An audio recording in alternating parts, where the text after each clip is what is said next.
أعوذ بالله من الشيطان الرجيم. بسم الله الرحمن الرحيم. يا أيها الذين آمنوا اركعوا واسجدوا واعبدوا ربكم وافعلوا الخير لعلكم تفلحون. صدق الله العظيم. സൂറത്തുൽ ഹജ്ജ് 77. യാ അയ്യുഹല്ലദീന ആമനു, ഓ വിശ്വസിച്ചവരെ, ഇർക്കഉ, നിങ്ങൾ കുനിയുവീൻ അഥവാ റുകൂഅ ചെയ്യുവീൻ. വസ്ജുദു, നിങ്ങൾ സുജൂദും ചെയ്യുവീൻ. വഅബ്ദു, നിങ്ങൾ ഇബാദത്ത് ചെയ്യുവീൻ അല്ലെങ്കിൽ അടിമപ്പെടുവീൻ. റബ്ബക്കും, നിങ്ങളുടെ യജമാനന്. വഫ്അലു, നിങ്ങൾ പ്രവർത്തിക്കുവീൻ. അൽ ഖൈറ, നന്മ. ലഅല്ലക്കും തുഫ്ലിഹൂൻ, നിങ്ങൾ വിജയിക്കാൻ സാധ്യതയുണ്ട് അല്ലെങ്കിൽ വിജയിച്ചേക്കാം. ഈ സൂറ അതിൻ്റെ അവസാനത്തിലേക്ക് നീങ്ങുകയാണല്ലോ. ജനങ്ങളെ മൊത്തം അഭിസംബോധന ചെയ്തുകൊണ്ട് ഒരുപാട് വർത്തമാനങ്ങൾ പറഞ്ഞിട്ടുണ്ട്. യാ അയ്യുഹന്നാസ് തഖൂ റബ്ബക്കും ഇന്ന സൽസലത സാഅത്തി ശൈഉൻ അളീം എന്ന് പറഞ്ഞ് ജനങ്ങളെ തർക്കിച്ചുകൊണ്ട് നിൽക്കാൻ സമയമില്ല, ലോകാവസാനം അടുത്തിരിക്കുന്നു. അതുപോലെ നിങ്ങൾ ഉണ്ടായത് എങ്ങനെയാണെന്ന് ഓർക്കണം, ഇങ്ങനെയൊക്കെ പറഞ്ഞു. അവസാനം വീണ്ടും ജനങ്ങളോട് ഹജ്ജ് വിളംബരം ചെയ്യാൻ പറഞ്ഞു. പിന്നെ അവസാനം മനുഷ്യരെ, നിങ്ങൾക്കിതാ ഉദാഹരണ സഹിതം വ്യക്തമാക്കി തന്നിരിക്കുന്നു എന്ന് പറഞ്ഞു. അവസാനിപ്പിക്കുമ്പോൾ ഇതൊക്കെ അംഗീകരിച്ച ആളുകളെ വിളിക്കുകയാണ്. യാ അയ്യുഹല്ലദീന ആമനു, ഓ വിശ്വസിച്ചവരെ. ഈ ആയത്തിൻ്റെ പശ്ചാത്തലം മനസ്സിലാക്കിയാൽ ഈ ആയത്തിൻ്റെ വ്യാപ്തി നമുക്ക് ഉൾക്കൊള്ളാൻ കഴിയും. പശ്ചാത്തലം നേരത്തെ സൂചിപ്പിച്ചതുപോലെ നബി സല്ലല്ലാഹു അലൈഹി വസല്ലമയും അനുയായികളും മക്കയിൽ നിന്ന് ഹിജ്റ പോരേണ്ടി വന്ന് അവരുടെ പ്രതീക്ഷയ്ക്ക് വിരുദ്ധമായി അവരുടെ നാടും അള്ളാഹുവിൻ്റെ ഭവനമാകുന്ന കഅബയും ഒക്കെ നഷ്ടപ്പെട്ടു. അഥവാ അതിൽ നിന്നൊക്കെ അവർ പുറത്തു പോകേണ്ടി വന്നു. ഇന്നല്ലെങ്കിൽ നാളെ നന്നായിക്കോളും എന്ന് വിചാരിച്ചിരുന്ന അവരുടെ നാട്, അതിൽ നിന്ന് അള്ളാഹുവിൻ്റെ റസൂല് പുറത്തു പോരേണ്ടി വന്നു. ഇങ്ങനെയൊക്കെയുള്ള വലിയ മനംപെരട്ടൽ മുഹാജിറുകളെയും അൻസാറുകളെയും സ്വാധീനിക്കുന്ന ഒരു സന്ദർഭത്തിലാണ് അല്ലാഹു തആല വിശ്വാസികളെ എന്ന് വിളിക്കുന്നത്. എങ്ങനെ ഇത് തിരിച്ചു പിടിക്കാൻ കഴിയും, എങ്ങനെ ഇനി ഞങ്ങൾക്ക് വിജയിക്കാൻ കഴിയും എന്ന ആശങ്ക ഭാവിയെക്കുറിച്ച് എല്ലാവരുടെ മനസ്സിലും ഉള്ള ഒരു സമയമാണ്. 1992 ഡിസംബർ 6 അന്ന് ജീവിച്ചിരുന്ന മുതിർന്നവരായ ആളുകൾക്ക് ഓർമ്മയുണ്ടാകും. ബാബരി മസ്ജിദ് തകർക്കപ്പെട്ട ദിവസം മുസ്ലിങ്ങളിൽ നടന്നിരുന്നത് എന്താണ് ഇവിടെ എന്ന്. 4 ആൾ കൂടുന്നിടത്തൊക്കെ ഈ ചർച്ചയും ആശങ്കകളും, എങ്ങനെ ഇനി എങ്ങനെ മുന്നോട്ട്, അതെങ്ങനെ തിരിച്ചു പിടിക്കാൻ കഴിയും എന്നൊക്കെയുള്ള വല്ലാത്ത ചർച്ചകളുമൊക്കെ നടന്നിരുന്നല്ലോ. ഏതാണ്ട് അതിന് തുല്യമായൊരു സാഹചര്യമാണ് 4 ആൾ കൂടുന്നിടത്തൊക്കെ മദീനയിലും സ്വാഭാവികമായി നടക്കുക. ആ അടക്കിപ്പിടിച്ച ചർച്ചകളിലും ആശങ്കകളിലും ഉത്കണ്ഠകളിലുമൊക്കെ ഇടപെട്ടുകൊണ്ട് അള്ളാഹു വിളിക്കുകയാണ്. എന്നിട്ട് അള്ളാഹു പറയുന്ന വർത്തമാനമാണിത്. വിജയത്തിൻ്റെ വഴിയായിട്ട് പറഞ്ഞു തരുന്ന കാര്യം, ഒന്നാമത്തെ കാര്യം ഇർക്കഉ വസ്ജുദു എന്നാണ്. റുകൂഅ ചെയ്യുവീൻ, സുജൂദ് ചെയ്യുവീൻ, ഐ സല്ലു അഥവാ നമസ്കരിക്കുവീൻ എന്നാണ് മുഫസ്സിറുകൾ പലരും പറയാം. അതിനെന്തിനാണ് ഇർക്കഉ എന്നും വസ്ജുദു എന്നും വേർതിരിച്ച് പറയുന്നത്? അത് കേവലം ചടങ്ങ് എന്ന നിലയിൽ, ഒരു അനുഷ്ഠാനം എന്ന നിലയിലല്ല. അതിന് ഉപരിയായി അള്ളാഹുവിൻ്റെ മുമ്പിൽ നിങ്ങൾ തലകുനിക്കൂ. ആ സന്ദർഭത്തിൽ വെച്ച് വായിച്ചാൽ അത് വേഗം മനസ്സിലാകും. അഥവാ വേറെ ആരൊക്കെയോ നിങ്ങളുടെ മുമ്പിൽ തലകുനിക്കണം, ആരെയൊക്കെയോ പരാജയപ്പെടുത്തണം, ആരോടൊക്കെയോ ജയിക്കണമെന്നാണല്ലോ നിങ്ങളിപ്പോൾ വിചാരിക്കുന്നത്. എങ്കിൽ ആദ്യം നിങ്ങൾ ചെയ്യേണ്ട പണി അള്ളാഹുവിൻ്റെ മുമ്പിൽ നിങ്ങൾ തലകുനിക്കൂ. അതാണ് ഇർക്കഉ വസ്ജുദു. കുനിയണം, പൂർണ്ണമായും താഴണം. അതാണല്ലോ റുക്കൂഉം സുജൂദും. അങ്ങനെ അള്ളാഹുവിൻ്റെ മുമ്പിൽ താഴ്മ പ്രകടിപ്പിക്കുവാനുള്ള കർമ്മമാണ് യഥാർത്ഥത്തിൽ റുക്കൂഉ സുജൂദ്. റുക്കൂഉ സുജൂദ് സ്വന്തം നിലയിൽ അതൊരു കർമ്മമല്ല, ഒരു പുണ്യകർമ്മമേ അല്ല. അത് പുണ്യകർമ്മമാകുന്നത് അള്ളാഹുവിൻ്റെ മുമ്പിൽ, എൻ്റെ യജമാനൻ്റെ മുമ്പിൽ ഞാനിതാ തലകുനിക്കുന്നു, ഞാനിതാ കീഴ്പ്പെടുന്നു. ഇസ്തിസ്ലാം. ഫലമ്മ അസ്ലമ വതല്ലഹു ലിൽ ജബീൻ.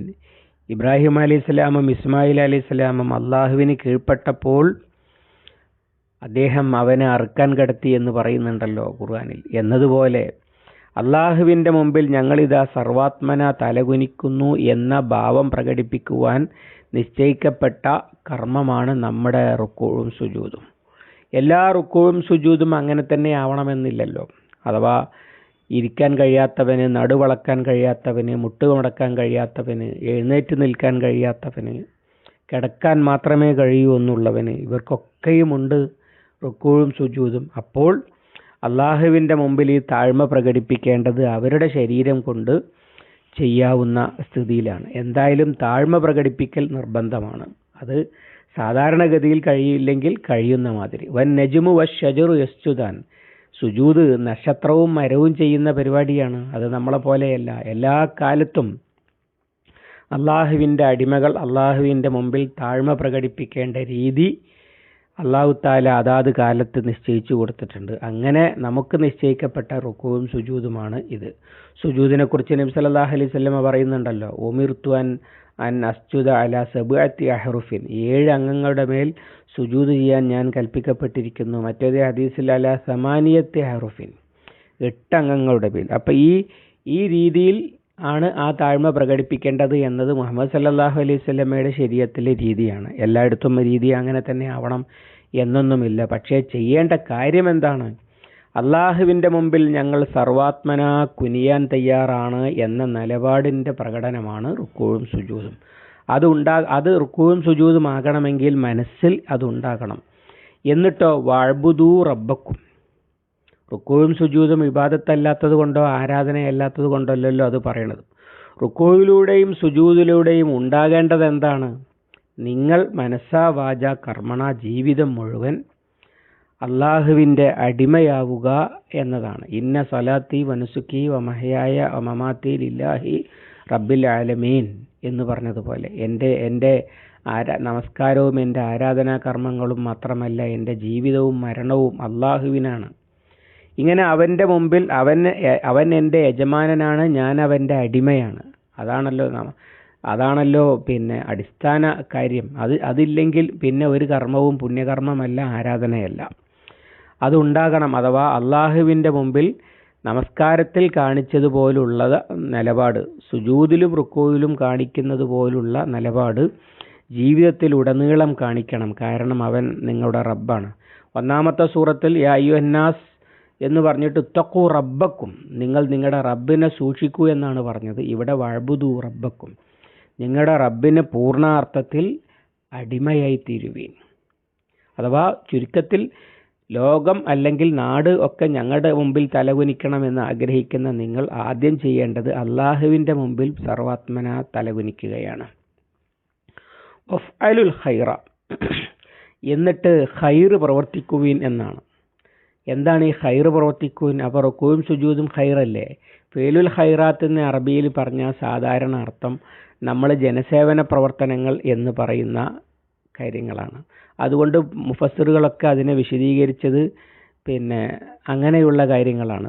പിന്നെ സിലത്തുൽ അർഹാം, നവാഫിലു പിന്നെ നിർബന്ധമല്ലാത്ത സൽക്കർമ്മങ്ങൾ, അതുപോലെ പിന്നെ സേവന പ്രവർത്തനങ്ങൾ, കുടുംബബന്ധം ചേർക്കൽ, നല്ല പെരുമാറ്റം, ഇങ്ങനെയുള്ളതൊക്കെയാണ് ഫേലുൽ ഖൈറാത്ത് എന്നതിനെ വിശദീകരിച്ചത്.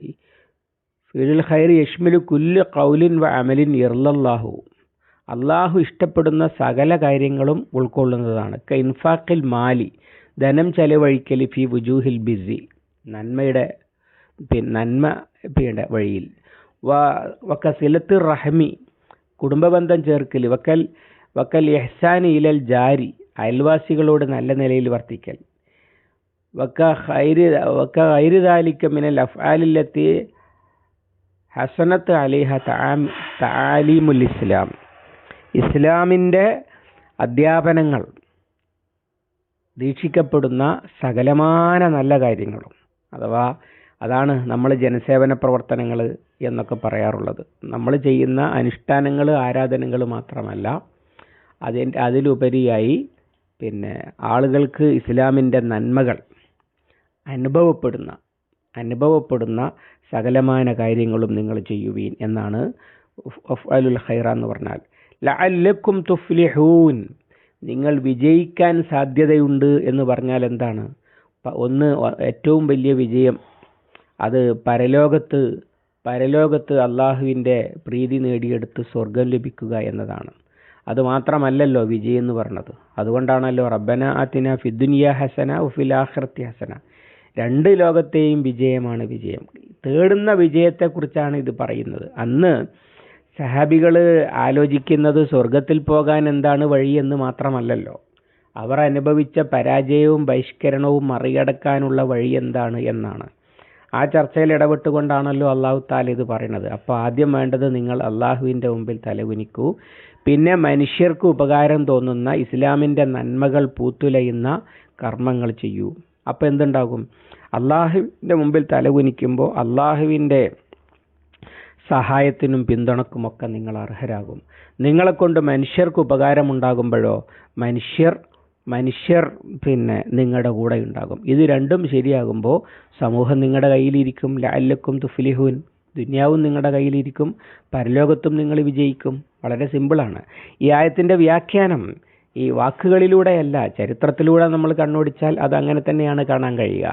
നബി സല്ലല്ലാഹു അലൈഹി വസല്ലമ മക്കയിൽ ഈ ആയത്ത് പ്രകാരം, മദീനയിൽ ഈ ആയത്ത് പ്രകാരം തന്നെയാണ്. അഥവാ നമസ്കാരത്തിൻ്റെ വളരെ വ്യവസ്ഥാപിതമായ രൂപം, ബാങ്ക് വിളിയിൽ വരെ അതുണ്ട്. ഹയ്യാല സ്വലാ ഹയ്യാലൽ ഫലാഹ്, നമസ്കരിക്കാൻ വരൂ, വിജയത്തിലേക്ക് വരൂ. നമസ്കാരം അതിൻ്റെ പൂർണ്ണ രൂപത്തിൽ ആവിഷ്കരിക്കുകയാണ്. ജമാഅത്ത് നമസ്കാരം, അതുപോലെ ജുമുഅ, ഇങ്ങനെ ഒക്കെയുള്ള പിന്നെ നമസ്കാരം അതിൻ്റെ പൂർണ്ണതയിൽ ആവിഷ്കരിക്കുകയാണ് നബി സല്ലല്ലാഹു അലൈഹി വസല്ലം ചെയ്തത്. അതിലൂടെ അള്ളാഹുവിൻ്റെ മുമ്പിൽ സർവാത്മന കീഴ്പ്പെടുന്ന ഒരു ജനതയായി വളർത്തിയെടുക്കുകയാണ്. അതോടൊപ്പം ഫേലുൽ ഖൈറാത്ത്, മദീനയിലെ ഫേലുൽ ഖൈറാത്തിൻ്റെ ചരിത്രം പഠിച്ചാൽ അത് ഈ മുശ്രിക്കുകളുടെ മക്കയിലേക്ക് വരെ വ്യാപിക്കുന്നുണ്ട്. അഥവാ ഹിജ്റയുടെ മൂന്നാം കൊല്ലം മക്കയിൽ വലിയ ക്ഷാമമുണ്ടായപ്പോൾ അങ്ങോട്ട് ഭക്ഷ്യധാന്യങ്ങൾ കൊടുത്തയക്കുകയാണ്. അതുപോലെ തന്നെ മക്കയിലുണ്ടായിരുന്ന ബന്ധുക്കൾക്ക് മദീനയിൽ നിന്ന്, അവിടുന്ന് പുറത്താക്കപ്പെട്ട ആളുകൾ മദീനയിൽ ചെന്നിട്ട് അവിടുന്ന് അങ്ങോട്ട് ബന്ധുക്കൾക്ക് അവർക്ക് സ്വസ്ഥമായി ജീവിക്കാൻ വേണ്ട, ഹിജ്റ ചെയ്യാനോ ഇസ്ലാം സ്വീകരിക്കാനോ കൂട്ടാക്കാതെ മക്കയിൽ തന്നെ തങ്ങിയ ആളുകൾക്ക് ഉപകാരങ്ങൾ ചെയ്യുകയാണ്. ആ ഉപകാരങ്ങളൊക്കെയാണ് പിന്നീട് ഫത്ഹു മക്കയിൽ പ്രതിഫലിച്ചത്. അഥവാ ഇവരെ കൊണ്ട് നമുക്ക് ഗുണമല്ലാതെ ഉണ്ടായിട്ടില്ല എന്നതാണ്. യദ്ഖുലൂന അഫ്വാജ, കൂട്ടം കൂട്ടമായി ഇസ്ലാമിലേക്ക് ഒഴുകുന്നതിൽ ഒരു ദുരനുഭവവും വിശ്വാസികളുടെ ഭാഗത്തു നിന്ന് പഴയ നിഷേധികൾക്കുണ്ടായിട്ടില്ല എന്നത് അവർക്ക് ഓർക്കാൻ കഴിയുന്നുണ്ട്. ഈ അവസരം ഒത്തു വന്നപ്പോൾ അവർ നമ്മളെ ദ്രോഹിച്ചിട്ടില്ല, നമ്മൾ അവരെയേ ദ്രോഹിച്ചിട്ടുള്ളൂ എന്ന് അവർ ചിന്തിക്കുന്നിടത്തേക്കെത്തി. അതാണ് സമൂഹത്തിൽ വലിയ മാറ്റമുണ്ടാക്കിയത്. ഈ ആയത്തിറങ്ങി 8 കൊല്ലം കഴിയുമ്പോൾ ഏത് മക്കയിൽ നിന്ന് ബഹിഷ്കരിക്കപ്പെട്ടതിൻ്റെ പേരിലാണോ സത്യവിശ്വാസികൾ അന്ന് റസൂൽ സല്ലല്ലാഹു അലൈഹി വസല്ലം കരഞ്ഞുകൊണ്ട് ഹിജ്റ പോന്നത്, ആ മക്ക ഈ ആയത്തിറങ്ങുമ്പോൾ ഏത് മക്കയെ ചൊല്ലിയാണോ ഈ സത്യവിശ്വാസികളുടെ മനസ്സിൽ വല്ലാത്ത അസ്വസ്ഥതകളും മനംപെരട്ടലുകളും ആശങ്കകളുമൊക്കെ നിറഞ്ഞിരുന്നത്, ആ മക്ക ഈ ആയത്തിറങ്ങി 8 കൊല്ലം കഴിയുമ്പോൾ അവരുടെ കാൽക്കീഴിലാകുന്നതാണ് ചരിത്രം നമുക്ക് കാണിച്ചു തരുന്നത്. അതുതന്നെയാണ് ഈ ആയത്തിൻ്റെ തഫ്സീർ. ഒഫൽ ഖൈറ, എന്നിട്ട് എന്താണ് നിങ്ങൾ ചെയ്യേണ്ടത് എന്നുകൂടി പറഞ്ഞിട്ടാണ് ഈ സൂറത്ത് അവസാനിപ്പിക്കുന്നത്. അടുത്ത ആയത്തിൽ കാണാം ഇൻഷാ അല്ലാഹ് അടുത്ത ദിവസം. അള്ളാഹു അനുഗ്രഹിക്കുമാറാവട്ടെ. അല്ലാഹുമ്മ അല്ലിംനാ മാ യൻഫഉനാ വൻഫഅനാ ബിമാ അല്ലംതനാ. ربنا زدنا علما وفهما ودقة ونظرا اللهم اجعل القرآن ربيع قلوبنا ونور صدورنا وجلاء حزننا وذهاب همنا وغمنا ربنا آتنا ما وعدتنا على رسلك ولا تخزنا يوم القيامة إنك لا تخلف الميعاد ربنا تقبل منا إنك أنت السميع العليم وتب علينا إنك أنت التواب الرحيم واغفر لنا يا غافر المذنبين وصلى الله على محمد وعلى آله وصحبه وسلم ومن تبعهم بإحسان إلى يوم الدين والحمد لله رب العالمين.